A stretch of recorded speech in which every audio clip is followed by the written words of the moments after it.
facials and skin creams and skin washes and start using that. Write more. So I always would have great ideas for books that I wanted to write, but the problem was I could never figure out the whole premise, so I would usually write maybe the first quarter of it and then just stop, and I have like 3 stories like that where I'm like, oh, this is gonna be the greatest book ever, and then I just get stuck. And then I just give up on it, basically. I really want to start writing again, and I already do count it as this blog. You know, I am writing my thoughts and my feelings, and that's really, really great. The last one is cut out alcohol, gum, and gummy bears. Now, I'm happy to say gum, I feel like I've finally gotten there. I've quit gum so many times. I used to chew gum so much because, you know, especially at work, you just get stressed and you're not hungry, so there's nothing else you can do, so you just stick in a piece of gum. And I've always thought that gum was such a disgusting habit. Like, I always thought it was gross seeing someone else chew gum, yet I would chew gum too, just because it calmed my nerves all the time. I don't have any in the house, no temptations, and I feel like I finally successfully gotten there. Alcohol, it's not that I even really drank too much. I'm doing a healthier diet this year, eating a lot more fruits and vegetables.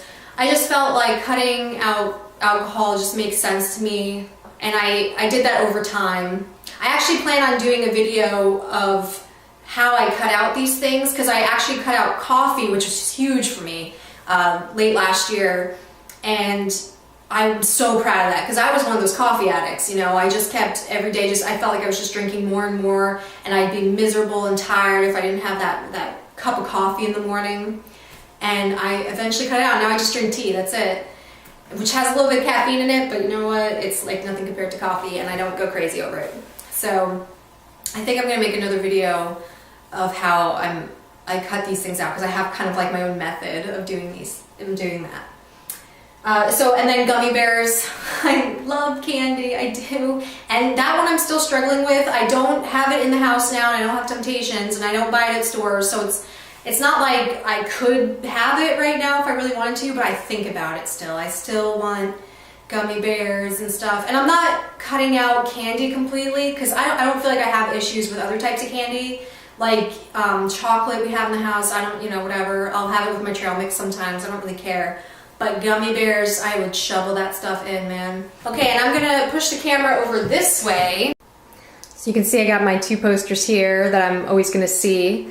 And then if we go over this way, I also have future goals, and there's a big shadow, hold on, and possible goals.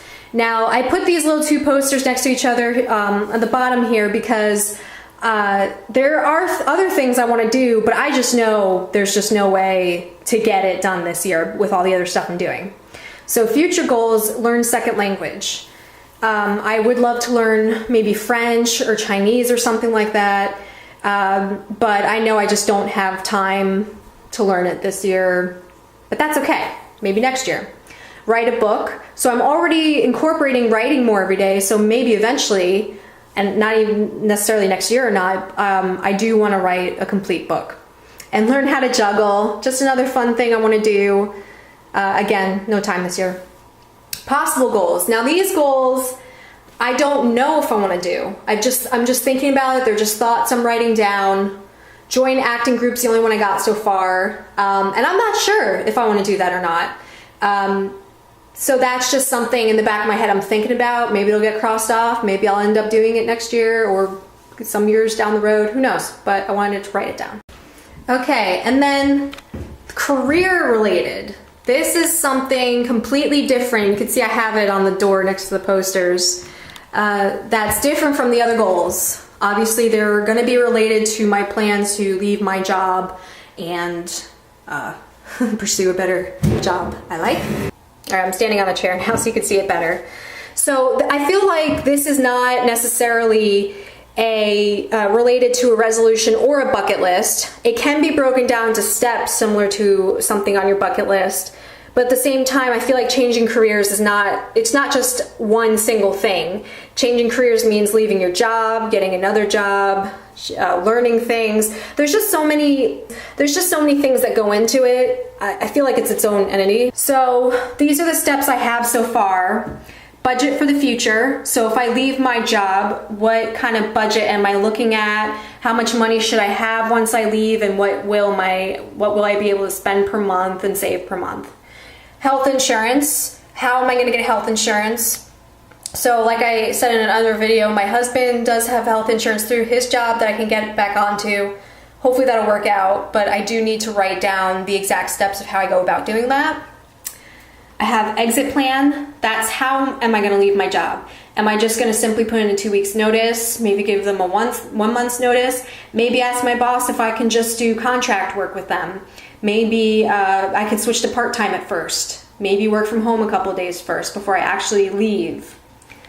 Part-time job. And this is a maybe. Do I want a part-time job while I'm trying to discover more things about myself or educate myself? Do I want to have a part-time job that takes up some of my time but can also provide a little bit of extra income? And then online classes. Now you can see there's already something written down here. I found an online class at, I think it's Coursera, I'm not sure how to say it, Coursera.org. And I've decided I'm going to take a class on child nutrition and cooking. Now the great thing about this website is they have a ton of free classes. So my plan at first is to take a bunch of free online classes, and they might be basic, but it's just to at least see if I'm still interested in it. So this is something I thought sounds interesting, but maybe I'll take the class and be like, oh, this is boring. And then I'll know, okay, this is not for me. I'm not going to continue taking any more classes in it. I also saw an art history class that looks really cool that I also want to take. So again, I'm just going to be doing that for a while, just taking the free online classes, eventually go into paid online classes once I narrow down what I do like. And then who knows, from there I might actually go to college or maybe try to get certified in something. I don't know. So I don't have the other steps broken down yet. As you can see, they're empty cards, but at least I have the main steps written out, and I might add to this. I'm sure I will have to, but at least I got some sort of plan in the works. Okay, so you're probably wondering, how on earth am I going to do all this stuff that I've written down? Well, I actually have a whole system. I am a big list person, okay? I have to write everything down, and I don't even use computer programs or anything. I have to seriously just write it down. So I'm going to show you quickly how I do that. Okay, so the first thing I do is I have in my closet, hanging here is my calendar, and you can see I have a lot of stuff written down. So I'm not sure how much you could see this, but on Sundays I have my silks class, and Monday is my mixed aerials. Tuesday I have written down my bowling at 7. Wednesdays are my hoop class. Thursdays and Fridays are usually free for me. On Saturdays is when I do my 5-mile run with my husband. And then I also write down any specific events or appointments I have. So on the 14th, I have my tattoo appointment and still seeing a therapist for a little bit on the 24th. So I have everything for the month that I'm doing written down. Then back in the room with my lists, I have a whiteboard, and it says once a week you should, and then it goes into, you know, practice hooping. And so I took a long time to figure out what is kind of realistic of time frame for me. So I felt like 2.5 hours of practicing hoops a week is realistic for me with my schedule right now. So you can see 2.5 hours, and then there are 5 boxes with 30 written underneath each of them, meaning 30 minutes. And so every time I practice a 30-minute session of hoops, I'm gonna check that off. And so my goal would be to check off all the boxes within the 1 week. And this obviously resets every week. I also practice silks. That's just 20 minutes because I can't really do much here. I don't have the whole setup, so I can only really practice a little bit. Painting, 3 hours. Now that honestly felt not that much to me. You know, you would think, oh, painting, I should be able to fit in a good amount of hours on the weekends or something like that. But really, after writing out all the things I do, that's really all I can get. Now, of course, there might be some weeks I have extra free time and I can put in more painting, but 3 hours minimum. So you'll see 3 hours, and then there's 3 boxes with ones underneath, and that means 1 hour. So every time I have a 1 hour session, I'll check it off. And then studying, I really want to focus on this a lot, so I put in a good 4 hours. And you can see there's 4 boxes that represent 1 hour each. Practicing the split, that's only a half hour. So these are the things I have to do this week. Then the other things I want to do for this blog, I want to do at least 2 blog posts or 2 videos, or 1 blog post, 1 video type thing. And then the homemade face wash, that was one of my resolutions. I haven't actually made any yet. I need to. But as soon as I do, I need to make sure I use it every day. Okay, so we went over the whole calendar for the month, and then we went over my whiteboard, which has all the things that I want to do within a week. So now we're going to combine it all onto my weekly planner. So this I had purchased from Barnes & Noble for like $8, and it's pretty simple. It just lists every day of the year and just has a couple of lines underneath each day. So you can see this is my upcoming week for starting March 9th, and we'll go through the days real quick. So Monday I have 5:45 to 8:30. I have an extended mixed aerial class, so it goes pretty late. And then after that, from 9 to 10, I want to study. Tuesdays, I want to practice, when I come home, I want to practice my splits for 10 minutes, and then I have to go bowling from 7 to 9. And then from 9 to 10, I want to study. Then Wednesday, I have my hoop class from 5:30 to 6:45, and then afterwards I want to come home and paint for an hour. Thursdays, I want to come home and practice my splits, and then I have a hoop class, makeup class actually, because it was canceled due to weather last time, from 7 to 8:30. And Friday, I left pretty open in case I wanted to go out or anything, but I do want to practice hooping from 6:30 to 7. And Saturday, I usually fill up my weekends quite a bit. Saturday, I want to practice my splits in the morning. I then have a aerials class from 9 to 10:30. I have my tattoo appointment at 1. I want to go running the 5 miles with my husband from 4 to 5:30.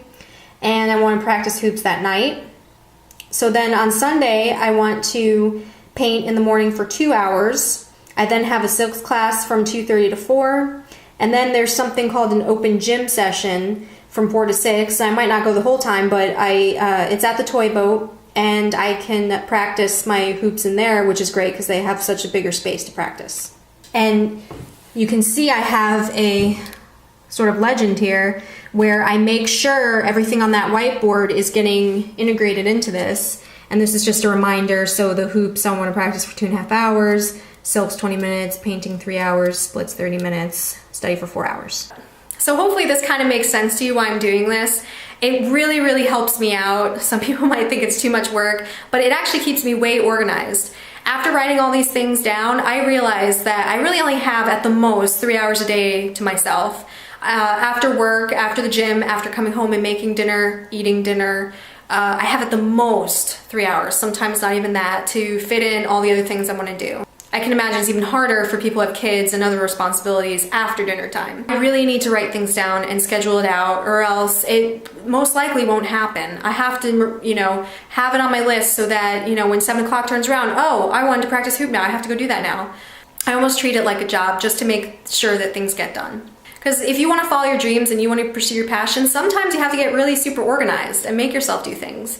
Because a lot of times we can fall into that trap where it's just easier to just sit on the couch and watch TV. Because you know what? It is. Pursuing your dreams isn't necessarily easy. Could be fun, could be exciting. Easy? Anyway, I hope this helps and you might use some of my techniques.